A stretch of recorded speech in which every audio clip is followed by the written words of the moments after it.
Did you know your home can actually make you healthier? The secret isn't expensive furniture or tech. It's something humans have carved for millions of years, a connection to nature. So that's the heart of biophilic design. So, welcome back to the Dream Home Studio. I am Pratima and I love creating homes that don't just look good but feel like they are designed for you as a human being. So, because here is the truth.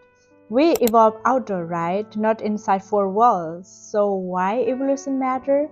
For 99% of human history, we live surrounded by trees, water, firelight, and fresh air. So our brain and bodies still expect those natural signals. So that's why sterile boxy spaces drain us and nature-inspired spaces energize us.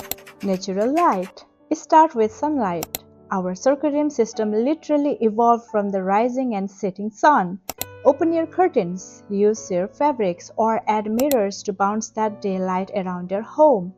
Greenery everywhere. Plants are not just decor, they are survival cues. Our ancestors scanned greenery as signs of food, water, and safety. Even a small plant on your decks calm your nervous system. Textures from nature. When you touch wood, stone, or clay, you are reconnecting with the materials humans used for shelter for thousands of years. So this texture feels instinctively grounding. Water and air. The sound of water has always signaled life and safety. A tabletop fountain, an aquarium, or just fresh air through an open window taps into that ancient comfort. Organic shapes and patterns. Nature never built with straight lines alone.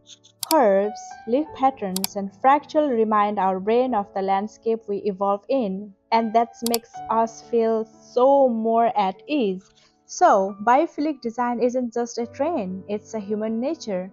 When you bring nature indoor, you are not just decorating, you are reconnecting with millions of years of evolution. So if you enjoy this, give it a like and share it with someone who needs a calmer or healthier home. And don't forget to subscribe for more design hacks that go way deeper than style. Bye for now.